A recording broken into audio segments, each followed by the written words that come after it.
The success of any organization or any team is purely dependent upon decision making, in my opinion.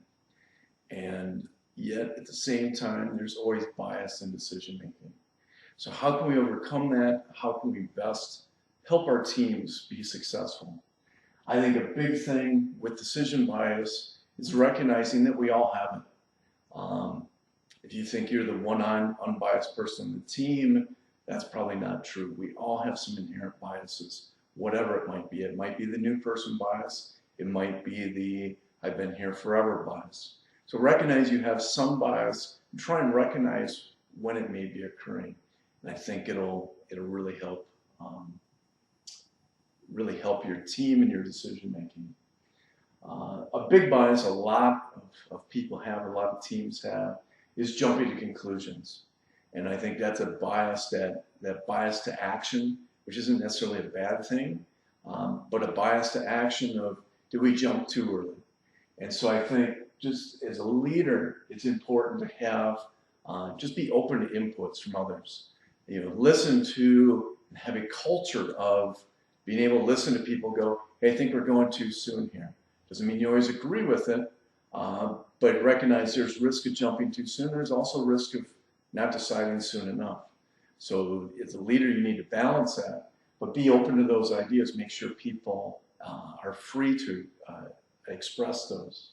So that bias, that action bias, or jumping to solutions too early, be careful of that one.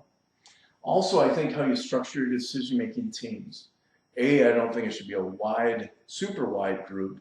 It should be a handful of people, roughly.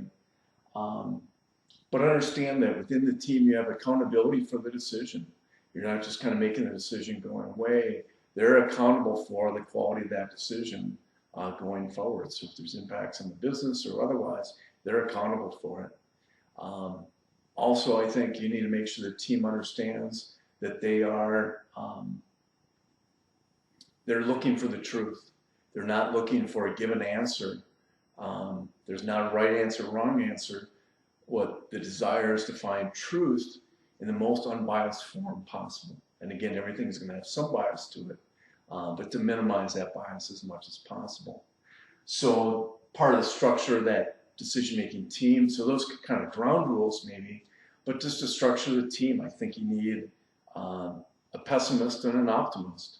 You need a can-do attitude, but also you have to have someone that understands the issues and roadblocks that may exist. They shouldn't be a pessimist that just dwells there, but good problem solving is about, and decision making is about, here's what we want to do, here's the obstacles, and then here's the plan for it.